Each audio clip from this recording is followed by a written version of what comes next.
भाकपा माओवादी संगठन के शीर्ष नेता नवाला केशव राव और बसव राजू को मारने के बाद सुरक्षा बल के जवानों में अलग ही लेवल का जश्न का माहौल है। ये वीडियो रात में निकलकर सामने आई है, जहां पर डीआरजी के जवानों ने खूब होली खेली है, गुलाल उड़ाए हैं और झारखंड के गानों पर खूब डांस किया है।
झारखंड के गानों पर डांस किया है, तो हम झारखंड की भी बात करेंगे कि अभी वर्तमान में झारखंड में नक्सलवाद को लेकर किस तरह से ऑपरेशन लॉन्च किए जा रहे हैं।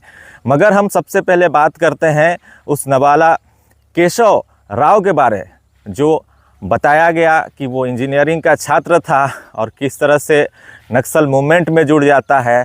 और उसने जो है कॉलेज के वक्त जो फ़ोटो खिंचवाई थी वो सिर्फ फ़ोटो सुरक्षा बल के पास थी, उसके बाद उसने कोई फ़ोटो भी नहीं खिंचवाई थी। और उसकी जो सुरक्षा में काफ़ी ज़्यादा फोर्स रहा करती थी। लेकिन सोचिए ये ऑपरेशन किस तरह से अंजाम दिया गया। तो बता दें कि आज जो लोकल लोग हैं वो माओवाद संगठन से उब चुके हैं और यही कारण है कि सिक्योरिटी फोर्सेस को इनपुट दे रहे हैं कि यहाँ पर नक्सल मूवमेंट देखने को मिल रहा है और उसी के आधार पर यह पूरा नक्सल ऑपरेशन को चलाया जाता है और फिर बड़े इनामी माओवादी वहाँ पर ढेर किए जा रहे हैं। अब तक के इतिहास में सबसे बड़ी उपलब्धि हम इसे कह सकते हैं।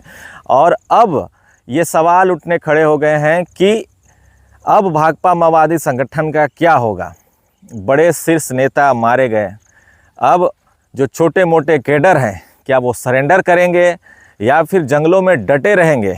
और ये जो महासचिव का पद था ये किसे दिया जाएगा, क्योंकि छत्तीसगढ़ की अगर हम बात करें तो एक बड़े कैडर के रूप में हम उभरता हुआ एक नाम को अगर हम देखें तो मांडवी हिडमा का नाम सामने आता है। अब उसका क्या होगा ये भी सवाल है। क्या वो सरेंडर करेगा या मारा जाएगा, या फिर नेक्स्ट टारगेट सुरक्षा बलों का कौन से नक्सली कैडर रहेंगे, ये भी देखने वाली बात होगी। क्योंकि जवान जो है झारखंडी गानों पर नृत्य कर रहे हैं, तो हम थोड़ी बहुत झारखंड के बारे में भी बात करते हैं कि हाल के दिनों में ये जो नक्सल ऑपरेशन है वो किस तरह से चलाया जा रहा है। आपने देखा होगा झारखंड के कई ज़िले पूर्व में सबसे ज़्यादा नक्सल प्रभावित थे, लेकिन अब माओवादियों का दायरा जो है काफ़ी सीमित है। बचे खुचे छोटे मोटे ज़िले में अभी वो सक्रिय हैं, उनका दस्ता भी ख़त्म होने के कगार में है।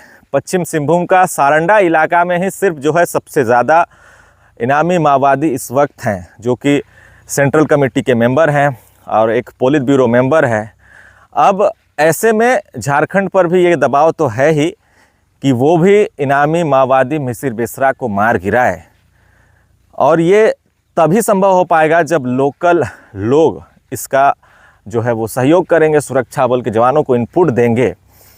क्योंकि कभी भी जो नक्सल मूवमेंट होती है या फिर नक्सल आंदोलन भी हम कहें तो उन्हीं इलाकों में शुरू होता है जहाँ पर आदिवासियों का इलाका होता है, जहाँ पर एक तरह से कहे तो शोषण, भ्रष्टाचार, इन्हीं चीज़ों से जो है ये पूरा मूवमेंट शुरू हुआ था। मगर धीरे धीरे जो है नक्सल संगठन के लोग अपने जो कार्यशैली है, उनका जो एक उद्देश्य रहा था, उससे भटकते हुए नज़र आए और फिर लेवी लेने में उतर गए, हत्याएं करने में उतर गए। मुखबिरी के नाम पर आईडी विस्फोट में मासूम लोगों की भी जान चली गई। और ऐसे में यही कारण रहा कि माओवादियों का जो एक व्यापक रूप से उनका जो कार्य क्षेत्र था वो सिमटते सिमटते अब काफ़ी ज़्यादा सीमित हो चुका है। अब सारंडा के अंदर सुरक्षा बल के जवानों ने चारों ओर से घेराबंदी करना शुरू कर चुके हैं। उनके कोर इलाके में एफओबी कैम्प जो है बनाकर निगरानी रख रहे हैं और बम धमाके करके भी उनको खदेड़ रहे हैं। सोचिए, जिस तरह से छत्तीसगढ़ में एक साथ 26, 30, 35, 40 ऐसे माओवादी जब भी ऑपरेशन लॉन्च होता है मारे जाते हैं। अगर झारखंड में भी इसी तरह से अगर मारे गए, एक साथ 25-30 मारे गए, तो झारखंड में तो 2 से 3 दिन में ही पूरा नक्सलवाद खत्म हो जाएगा। लेकिन आखिर क्यों यहाँ पर नक्सलवाद को लेकर यहाँ के जो पॉलिटिकल जो लीडर हैं, नेता हैं, वो लोग कोई ख़ास बयान नहीं देते हैं? इसके पीछे क्या कारण है ये हम भी नहीं जानते हैं। लेकिन हाँ, इतना तो हम ज़रूर कह सकते हैं कि जिस तरह से 2026 का टाइमलाइन दिया गया है माओवादियों के लिए कि आप जो हैं बंदूक छोड़ दें, मुख्य धारा में आए, संविधान के दायरे में आए, जिसको लेकर अब छत्तीसगढ़ में भी देखना होगा। क्योंकि छत्तीसगढ़ में जब से नक्सल ऑपरेशन तेज़ किए गए और जो टाइमलाइन निर्धारित की गई, उसके बाद से 400 से अधिक माओवादी अब तक मारे जा चुके हैं। सोचिए, 400 माओवादी और लगभग 1500 के आसपास माओवादियों ने सरेंडर कर दिया है। तो धीरे धीरे पूरा देश जो है वो नक्सल मुक्त की तरफ आगे बढ़ रहा है। मगर हम ये कह सकते हैं कि नक्सली जो अभी जंगलों में मौजूद हैं वो सिर्फ हाथों में बंदूक थामे हुए हैं, लेकिन उनके जो सपोर्टर हैं वो बाहर एक्टिव हैं, जिसे हम अर्बन नक्सल कहते हैं। और उन्हीं अर्बन नक्सल के कारण ही जो जंगलों में मौजूद हैं उन्हें मदद मिलती है, उन्हें सपोर्ट मिलती है। अब ऐसे में सरकार के सामने 2 तरह की चुनौती हमेशा से बनी रहेगी। एक तो अर्बन नक्सल को भी ख़त्म कैसे किया जाए, क्योंकि ये जो पूरा नक्सलवाद का जो विचारधारा है ये काफ़ी ख़तरनाक होता है। और आप इस बात से अंदाज़ा लगाइए कि इस नक्सलवाद के कारण अब तक सैकड़ों जवान मारे गए हैं, आम ग्रामीणों की भी मौत हुई है। आप अगर देखें सिर्फ पश्चिम सिंहभूम के इलाके में, तो मैंने बार बार आपको बताया है कि कितने मासूम लोगों की हत्याएं हो गई, कितने मासूम लोग जंगलों में जब दाखिल हुए अपने जीविकोपार्जन के लिए, पत्ते तोड़ने के लिए, वनोपज लाने के लिए, उस वक्त आईडी बम की चपेट में आ गए।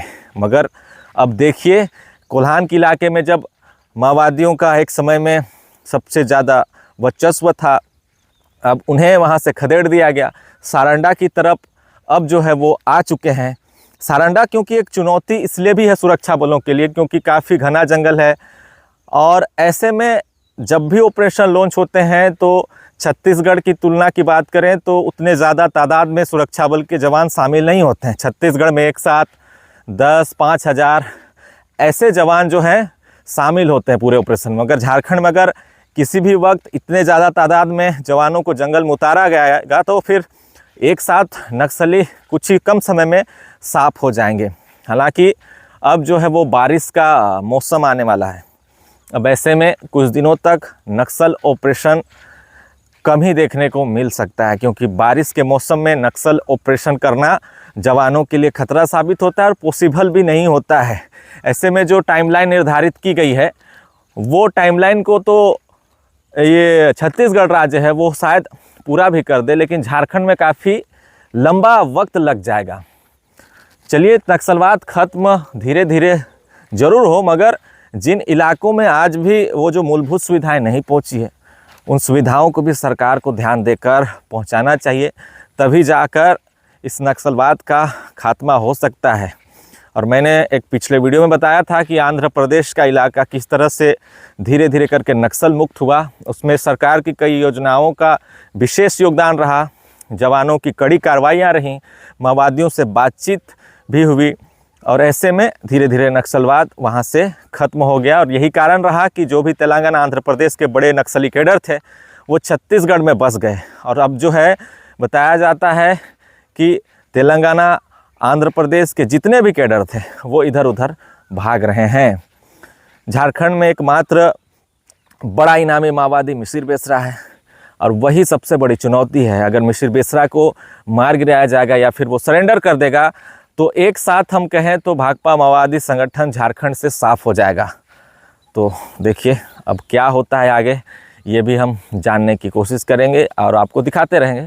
देखते रहे न्यूज़ आपका। धन्यवाद।